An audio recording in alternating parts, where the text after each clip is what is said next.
absolutely am. But I'm also the best friend you could ever have, and I'm also the best real estate agent you could hire. But I'm also an asshole, and I will tell my clients, like, listen, you could hire any real estate agent that will just get along with everybody, or you could hire me, and I'm going to get you the best deal.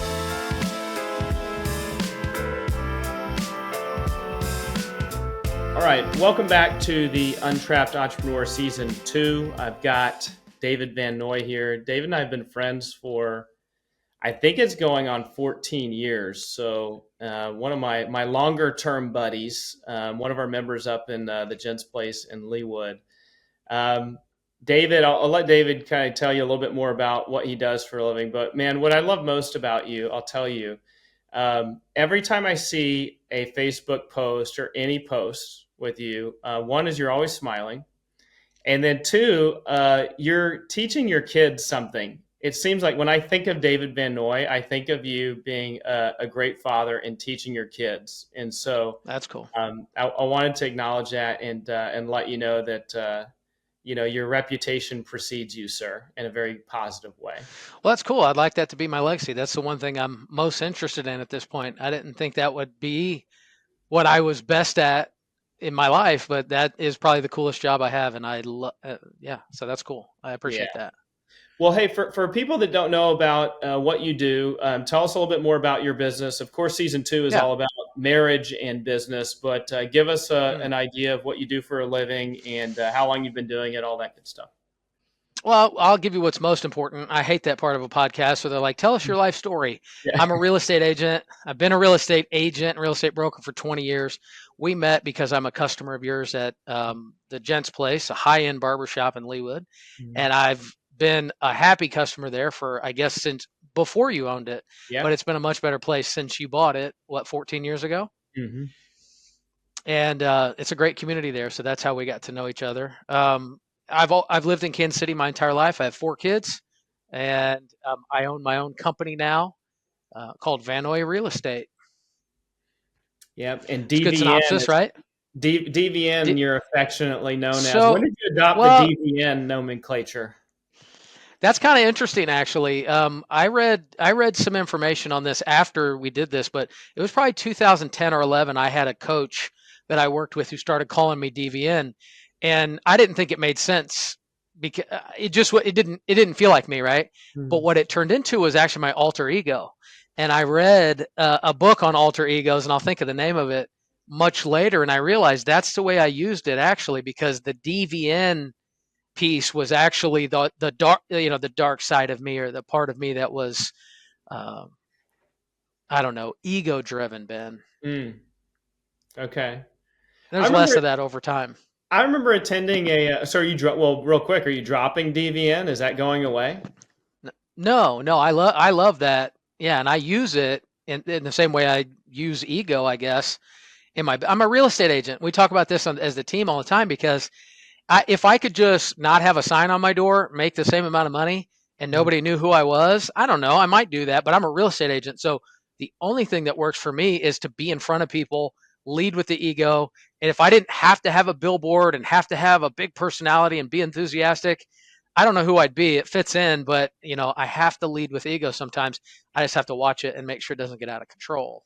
Well, this isn't going to help your ego. I told you this years ago that you really need to be on like multiple TV shows. I could see DVN reality series, DVN real estate show of some kind. So I'm still hoping that there'd be a little drama. We were in a couple. We went to a second round with Ingram Entertainment on a show that they thought that I might stir up enough drama to have a show. And I like to think that I don't have as much drama anymore, and so maybe it wouldn't be a good show anymore, Ben. I just show up and do my job. Yeah, you're getting kind of boring now, old and boring, huh? Yeah. I like to think so. Yeah, black on black, just doing my job. Yeah, I hear you. Well, I know I attended a Tony Robbins conference years ago, and they had you this one was Unleash the Power Within, but I remember they had you kind of create this word association with your being, and it reminds me of DVN because I think my wife's was like fierce. something like that. But it was this Whoa. word that would like take you to a Yeah, place, I right? have one. Okay. You want to My share it? word is, yeah, my word is relentless. Okay. And it comes from the book Relentless, which is my most gifted book, Tim Grover, Mm. Michael Jordan's coach. And I have on my wall right now the chapters of Relentless that I Oh, don't know if I nice. can get that Yeah, in there, yeah. but it though some unconventional names for chapters, but I have that on my wall and I'll review those chapters daily. Well, you gave me a good book list before the show. I have read Relentless, amazing book. I follow Tim Grover online, and he's a fascinating individual. But you gave me a good book list here. Pitch Anything, Oren Clapp, read that. Compound Oh yeah, Effect, Aaron Hardy. I don't know if I read that. I follow his stuff. Persuasion by Cialdini, Extreme Ownership by Jocko, The Art of Friendship, Ego is the Enemy. I love Ryan Holiday. The Obstacles Away is probably one of my favorite books, the best. top five. Ego's the enemy is yeah, but obstacles away is great. Infinite Game, Think and Grow Rich, Be Obsessed or Be Average, Obstacles Away, Miracle Morning, The Go Giver, The Happiness Advantage. You, sir, you are number one in the book recommendation list on the podcast. You gave us more books than anybody else, so you That's get at actually least my one award today. that's actually my required reading list for the year for my salespeople, and I just cut and pasted it because I've read them all. Those are like I think those are defining books in my life, and but they're required reading. Back here, I got Crucial Conversations. That's the book we're reading as a team for the month, and I got that from Patrick Bet David's book that I'm reading right now called Choose Your Enemies Wisely, Mm, okay. and that has been great, really good. If you like Patrick Bet David, I'm a big PBD fan. Yeah, I'm a follower of his as well on Instagram.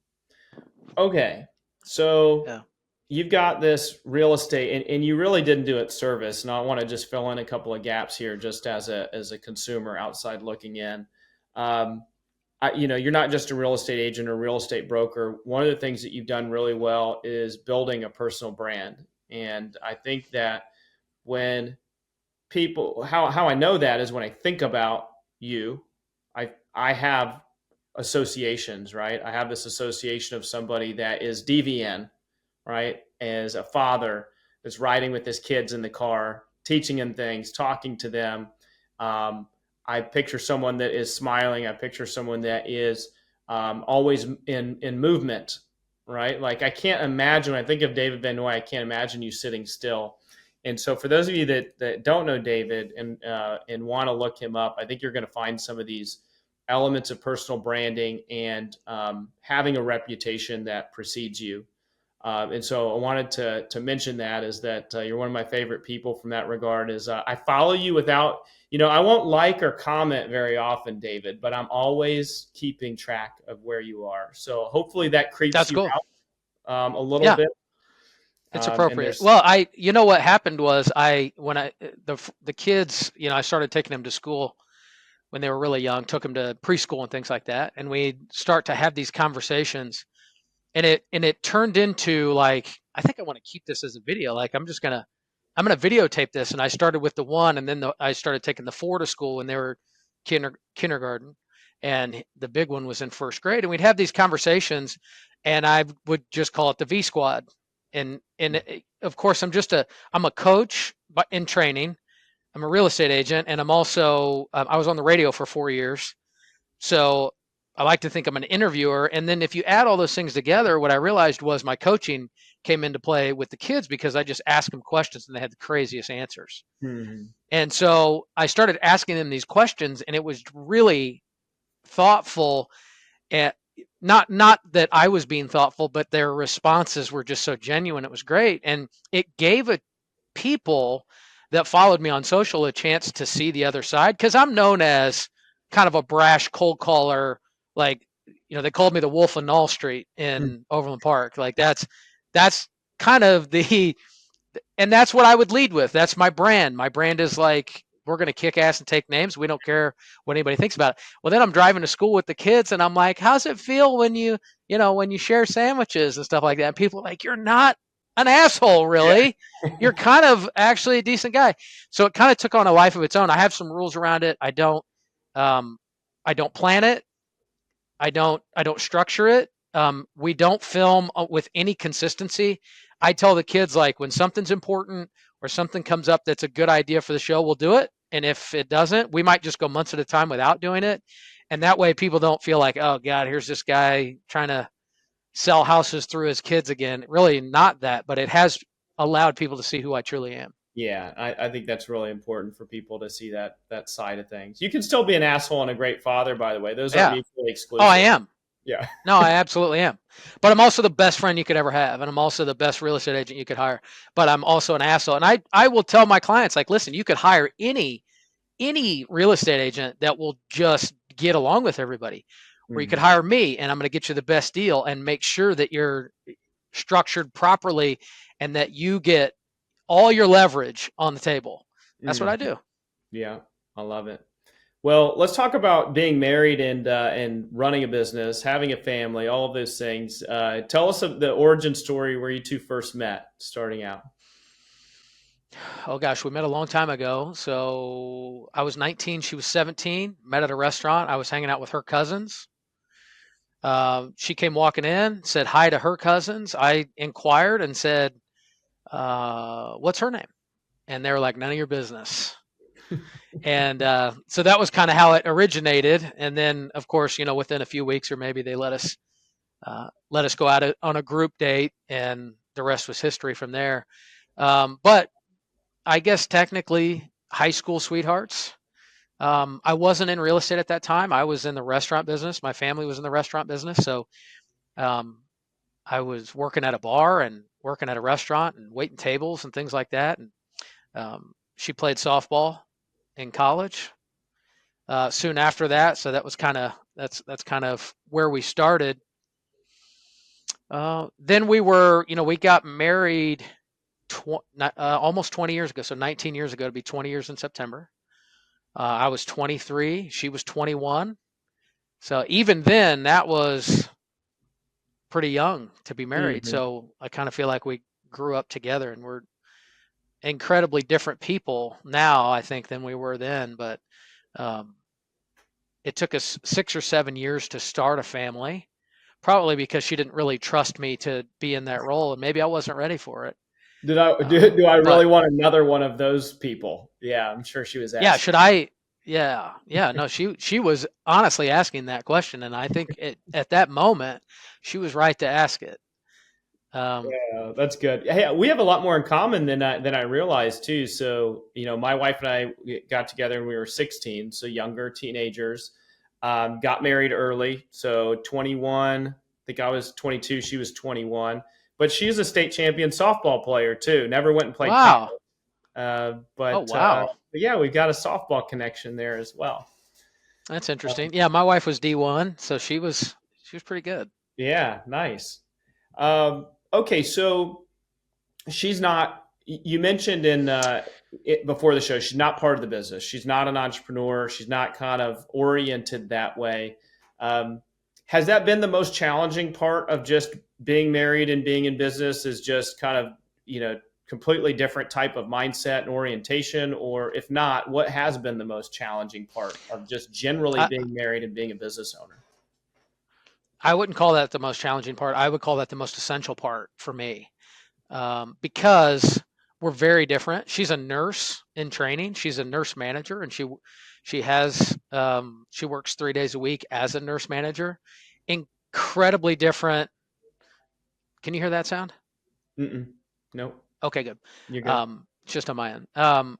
Incredibly different personalities in that way. She's a nurse by trade, so it's like the opposite of a salesperson, right? It's like um, putting all people's needs before your own, and um, that's what's always been the balance. So it's always felt like the chaos associated with creating a sales business, being a salesperson, all of these things. I mean, because I'm an extremist personality, I'm all or nothing, and it's usually all.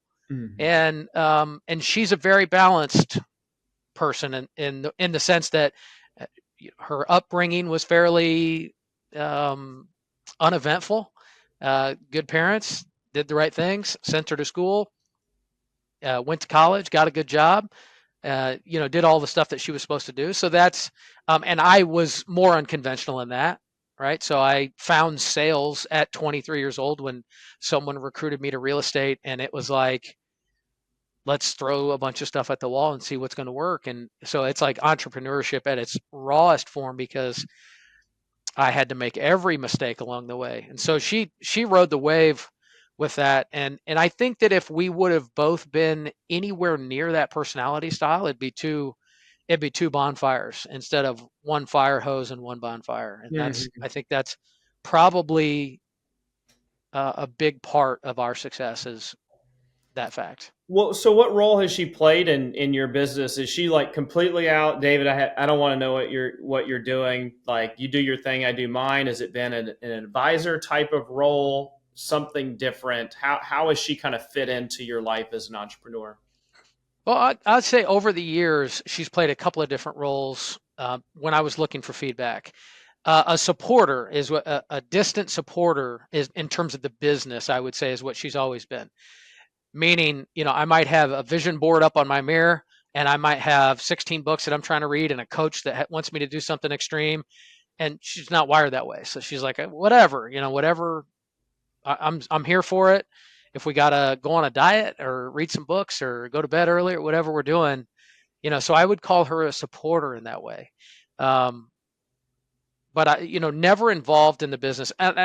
But over the years, and less now, honestly, but especially in the beginning of building this company, which has been probably 10 years in the making, this team that turned into a company, I would come to her and say, am I crazy for this? Like, this is kind of crazy, right? Is this person? And because I'm a little bit more prone to some of that emotional interaction with people, or at least I used to be, um, before I quit drinking, especially, I Hmm. would go to her and say, "Am I crazy about this?" And she's the type of person to be like, "Yeah, you're kind of full of shit. Like Yeah. yeah, you shouldn't have said that. You shouldn't have done that." Like if I was that person, I'd be thinking you're an asshole. And so Mm. I would use her as as grounding for those types of questions. How has it been difficult when, because she is distant from the business, you have challenges, you're stressed out, a deal didn't go through, someone's suing you, you got it, like, crazy things are happening in the business, and it's taking an emotional toll on you, and you're bringing that home, even if it's just, she could see on your face, or you don't feel like taking out the trash right now like you normally do. How do you bridge that gap between her not knowing all of these details in the business and her being kind of sensitive and understanding, compassionate, to kind of meet you somewhere where you need to meet, even though she probably has no idea or even desire to know what's going on in the business? Well, I'd say that she probably has desire to know if I wanted to share some of those things. I have kind of a traditional sense of men and women and husbands and wives, the way they operate. So I believe that it's my job to slay dragons. And it's also my job to show up at the door and check that as soon as I get home. And when Mm-hmm. I walk in, I'm a dad, I'm a husband, and whatever happened during the day is we could discuss some things that are going on and challenges in the business, but I don't spill it, and I don't come there to try to manage it or deal with it. It's just not Mm-hmm. how I look at it. So I just believe that it's my job to protect her and my children from, not from the realities of the world, but from my personal drama, if you will, the Yeah. ups and downs of dealing with a sales organization or any business, which is always hard. Well, you're the beneficiary too of not only coaching but also receiving coaching, and I think this is one of the traps that a lot of entrepreneurs face, in a married environment, is that they're not out there seeking advice and making connections with people, maybe that are industry experts or life coaching, just life skills experts and things like that. So they're kind of coming home, trying to find those Yeah. business, that Yeah. business Big advice. mistake as far as I'm concerned. Yeah, I think so that's I a mean, huge mistake. coaching then, I mean, it seems like you don't need to take that home because you've got a lot of resources outside of the home in terms of managing your business. There's really two things that coaching has taught me on that. One, that there's better people to reach out to in regards to specific solutions. And I think that's what you're saying. That I agree with that. That's one. The second piece is I have the benefit of coaching hundreds of men that were married or in relationships going through challenges in their business, and they would take it home and spill it. Hmm. And I would observe that, and I would also look at what that would do to their relationship.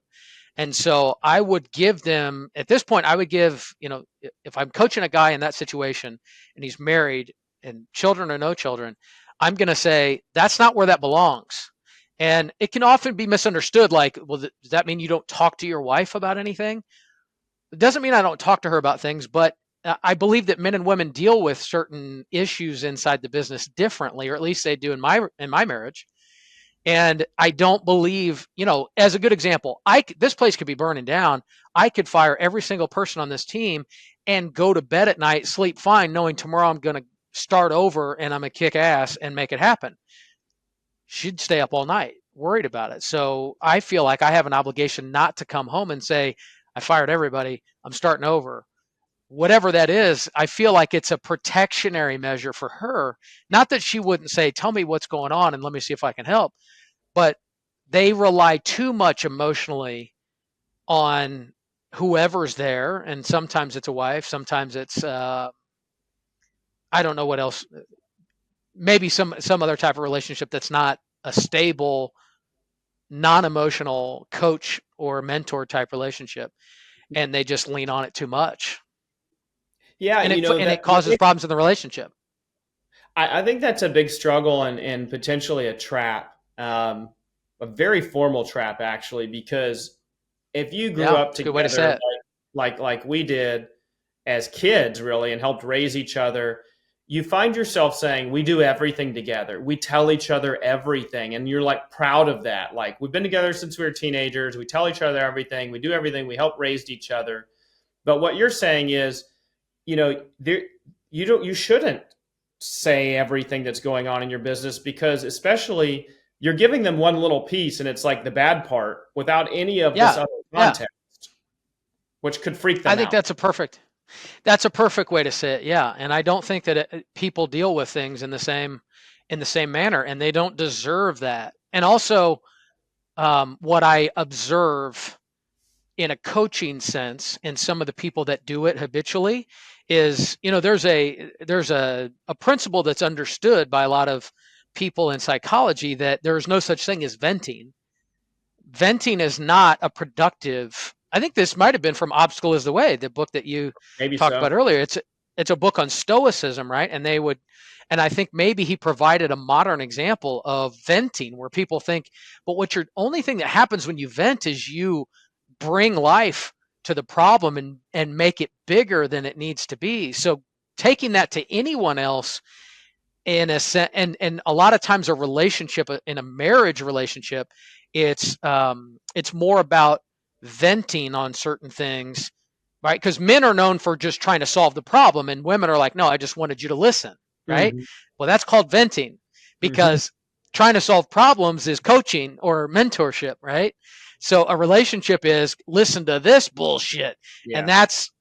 that's part of it, but that's venting. And that, I don't believe there's as much of a place for that in entrepreneurship as a lot of people naturally take on. Hmm. Yeah, and certainly not to dump that on your spouse. That's I not don't the think end it's a all. good idea. Not if you want to maintain any natural desire. Yeah, exactly. I Because would say. women will think, I mean, I know what I believe is that a woman's going to think, like, this guy's a mess. He came home crying yesterday about this and that. And I Mhm. don't know what's going on with this business. Who the hell knows what's going on over there? Like, that's a bad thing. It's really Mhm. bad. Yeah, I agree. Hey, we asked you if you could go back and talk to your past self about how to optimize for marriage and business ownership. What are the one or two things that you would share? And you mentioned that you'd encourage all men to focus on their purpose, build a life that is independent from the marriage. It's important that a man is on his purpose in order to feel fulfilled and pass on good qualities and gain respect from a strong partner. Expand on that. Tell us a little Mm. bit more about your perspective there. I don't remember writing that, but that's exactly what I think. Yeah. So how can I expand on that? Well, let me say this. Oftentimes when I meet someone in their business, in a relationship, and maybe they're having some challenges in both, if I identify where the challenges are, it's almost always related to the idea that man or woman believes that the other person owes them something they're not getting, and they're focused on that idea. And it's almost never that. I believe that self development is a one on one sport. It shouldn't be two on one. It shouldn't be me and my spouse are trying to figure out how to fix me. It should be I'm working on me, you're working on you. We meet in the middle, right? So with that in mind, a man has to be on his purpose. If a man is not on it, and it doesn't mean anything in regards to women or their purpose. I'm just speaking to men being on their purpose because that's what I know. And what I believe is if you're on your purpose, then you have an opportunity to meet in the middle, which means I'm trying to improve myself physically, mentally, spiritually, financially, and in the business. And those are the Mm, 5 areas. And if I'm focused on building those things, then it's hard to have a problem with that guy. It's hard to not see the value in that guy. And it's hard to create some of the problems that people experience in their marriage if somebody's taking all the ownership of their own life in those 5 areas all the time. yeah. Hey, this just popped in my head. My wife and I have talked about this a lot. We've seen, at our age, yours and my age, I imagine you have seen friends get divorced. You've seen marriages end, and every one of these situations is potentially avoidable. Like something went wrong somewhere. Uh, One of the themes, though, that we've seen that causes these separations is a lack of growth. Maybe I'll say it this way: a difference in growth trajectory, or difference in kind of growth over time. And you are someone, you've got stuff on the mirror, you're reading books, you got all these things, you're growing at this rapid rate, right? Just as a human, as a businessman. And what we've seen is that when one spouse is growing really rapidly and the other is not growing, you end up kind of growing apart, literally growing apart. And it doesn't mean that the spouse needs to grow in the same way, reading the same books and business and everything. They could be growing as a mother or as a father Mhm. on the other side. But if they're not, if the growth rate is not the same in terms of growing on their purpose, we've seen that cause a lot of splits. Has that happened in your marriage where you feel like you're growing significantly faster and like leaving your spouse behind, or you feel like you're growing apart because they're not growing as fast as you? You ever had that situation Well, happen? absolutely. Yeah. I think it happens every day and all the time in different ways. But, my view on that may be a little bit more traditional and maybe somewhat unpopular when it comes to that as well. But what I really believe is much like the company and the core values of the company and the culture at the company, I believe that it's my job to set the tone in my family for the same concept. So I do think people grow apart. I believe that the degradation of that starts with traditionally a man not knowing his purpose, not leading in that way, not showing up to do his best to grow and to improve on himself all the time. And not that women couldn't cause similar problems, but I believe that that's almost always where that stems from. It's a man who's unclear on what he's trying to improve or the fact that he even should. There's a Mm-hmm. degradation in respect between the two of them. And if you look at a divorce, you're always going to see a lack of respect. Mm-hmm. And that's one thing that I know that I've maintained with my wife over 20 years is respect because I'm going to show up and do what I'm supposed to do to try to improve. She's going to do the same. I believe I lead in that and I believe that that's who she is naturally. So it works. But if there was ever a moment where she just didn't respect me personally or professionally, then that would mark the ending of the relationship, if not the scheduling of a divorce. Yeah, yeah, the beginning of the end. Well, that it makes me think of one other thing that you shared, and I consider it a popular opinion because you and I both feel the same way, and that's all who matters right now, David.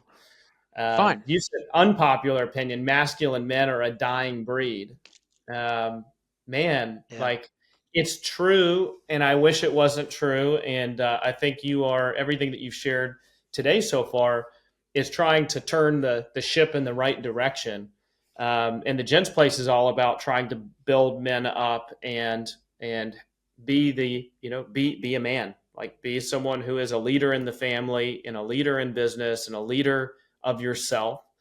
Um, tell me a little bit more about like how you're fighting that. You've got 4 kids, Yeah. 5 kids. Two How two many girl kids? 2 girls, 2 boys, 4 kids. You have you have 4 kids, and I know I'm certain of it that you want them to, the boys to grow up to be masculine men, leaders in their Hmm. family. How are you how are you fighting against kind of the society really working against both of us and all fathers in my opinion? Well, I agree with that. How am I fighting against it? I think the number one thing you can do is live the example first, because more is caught than taught. So I think the fact that we have those traditional values in our home is the number one thing I can do, and to show the kids that it works and that it's functional, and that there's two really strong individual parents that have masculine and feminine roles. It doesn't mean that mom can't go to work, and it doesn't mean dad can't do a load of laundry, but it Mm-hmm. does mean that there's a traditional understanding of that mutual respect. And I believe that there is masculine and feminine roles that have to be balanced there. And that is statistically what makes for the most stable environments for children to be raised in. I think that's primary. And I support that idea across the board.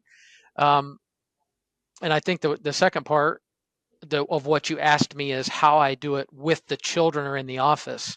Mm-hmm. Um, I support those ideas in the office as well. I don't find that to be just a too personal thing. I am structured in a way that we have women on our sales team and women on our leadership team. I actually find that women in the workplace, especially when they're mothers, are probably the most productive and the most influential and most impactful people in our company. I feel personally that I have a bigger opportunity to coach the men on the team uh, in some of these things, because I believe in empowering men to use all their strengths. And usually they're limited in terms of emotions, managing those relationships, and managing the ups and downs and what it takes to be a man.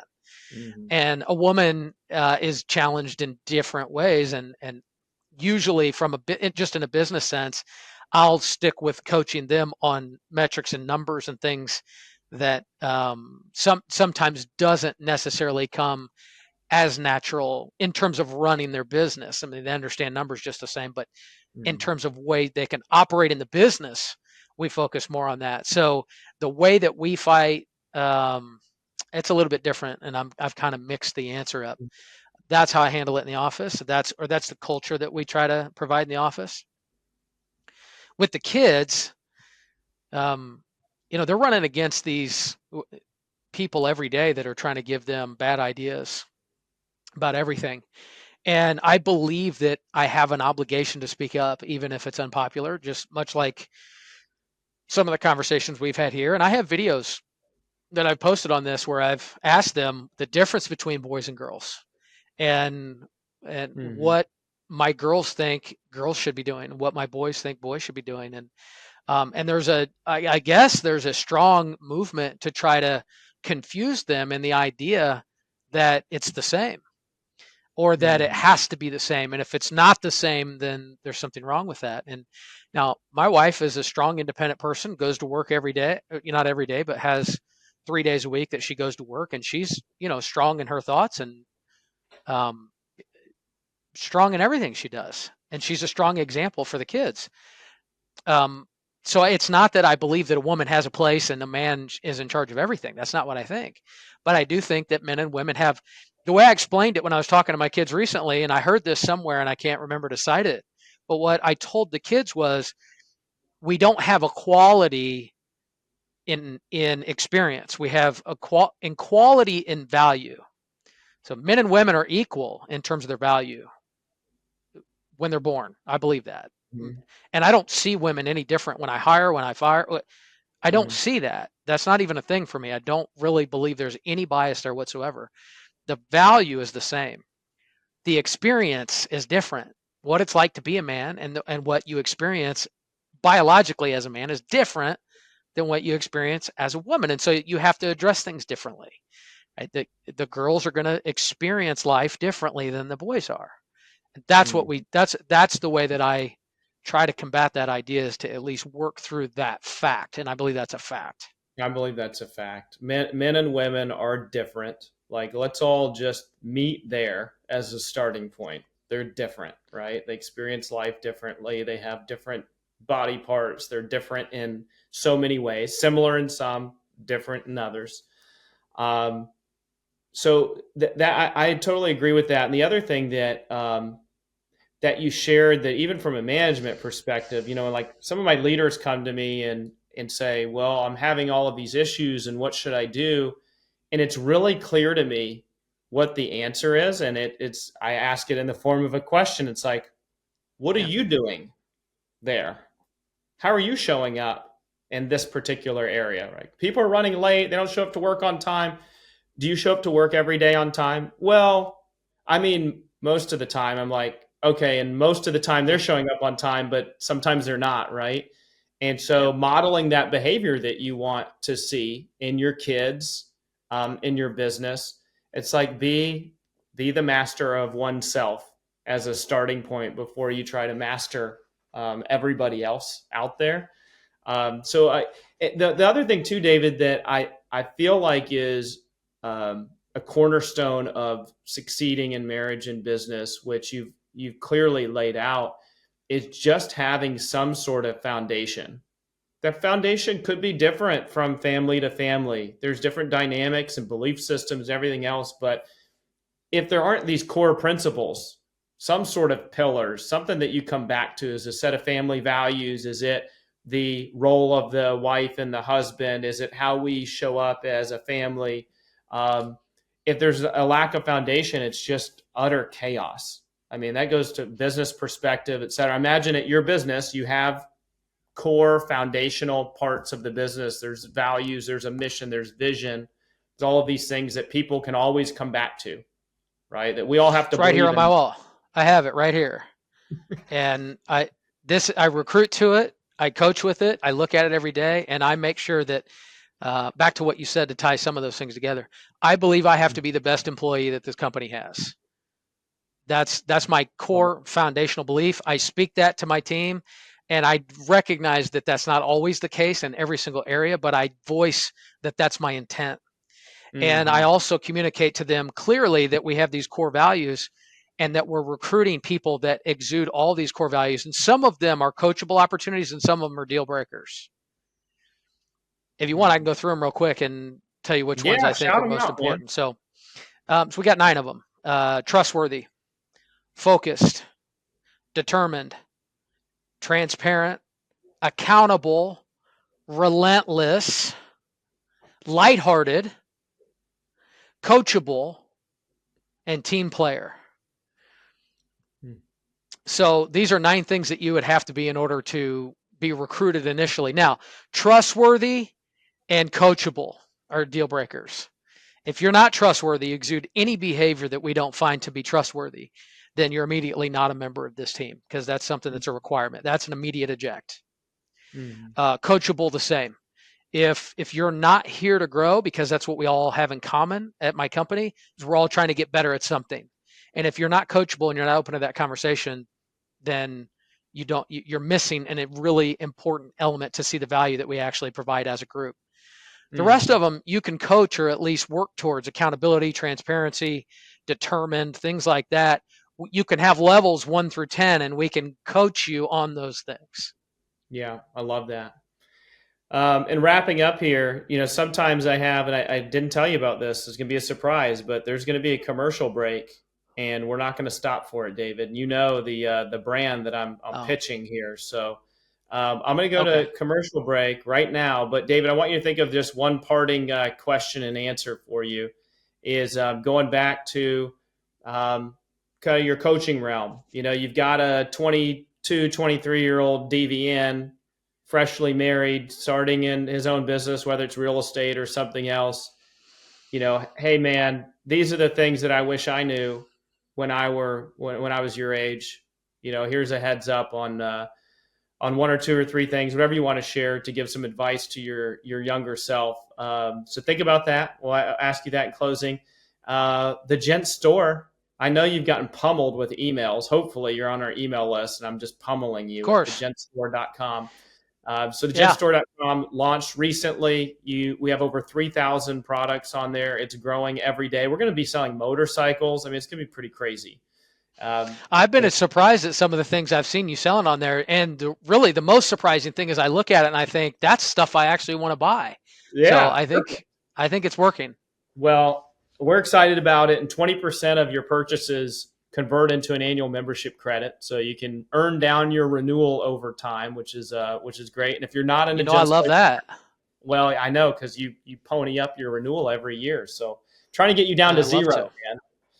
man. But if you're not in a Gents Place market and you still want to shop the store, you can do that, and you can use code UNTRAPPED for free shipping. David, wrapping up here, give some advice to the younger DVN who's married and wants to make the marriage and the business work. That's tough. I try not to have too many regrets. I think all the mistakes that I made were necessary to get me here. But what I would say, I think the one little piece of advice, because I wouldn't necessarily say do anything that drastically different. What I would say is allow yourself to be less of a target. And that just means when you find yourself in a difficult situation, winning is not always necessary. It's necessary to be a winner and it's necessary to find wins every day, but especially when you're competing against others, the ego can take over a little bit. And I was probably a victim of that, especially early on in the business, that I would mix the two ideas that I had to win, and winning meant maybe humiliating someone else in order to win or in addition to winning. And Mm. at this point in my life, I recognize that number one, it's not necessary because everybody's really going through their own things and they all will deal with their own issues regardless of whether you bring it to them or not. Mm. And secondly, you don't need. It's good. I've told you I'm reading the book by Patrick Bet David right now on choosing your enemies. I believe you need people that drive you, and you can call them enemies. I think you need that. What you don't need is a group of people that would like to see you fail. And Mm. I think I was guilty, especially, probably for a good part of my business. What drove me a lot of the times was this competitive nature. And it not only included shooting a 3-pointer and making it, but then grabbing the ball and slam dunking it after the play was over too. And Yeah, that's what I would do less of. I'd do less of that. and then throwing the ball at their head. Right. So, and listen, I'm guilty of less of that now. I really Yeah. am. And it's not the way I think, but that's the one piece of advice I'd give to 23-year-old DVN. Man, amen to that. And I feel like that could be a whole other season because I can relate to that. And I have these moments in time where I treated a competitor in a way that was it was immature, it was childish, it was unnecessary. But Unbecoming. yeah, but I won, and I wanted to make sure Right. they know I won in that Yeah. particular scenario. So I love that advice, man, and yeah, I may have you back for another season just to talk about that topic. Well, while we're on that, just this might be a season 2 sneak peek, but I'm Mm-hmm. reading the book on how to choose your enemies wisely. And I told you I do believe you need one, and I have an enemy. And I sent him a picture of the book and I said, "You should read this, you pussy ass hater." And I have the text. So, while I'm talking about not dunking on everybody, I do believe that you have to dunk on a couple of There's a Lil Dicky song called the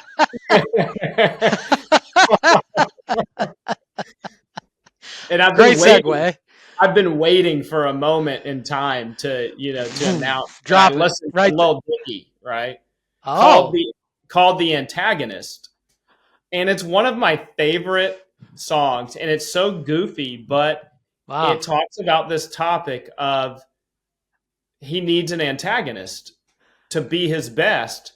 But basically, he's so good at what he does that he's only been given praise his entire rapping career.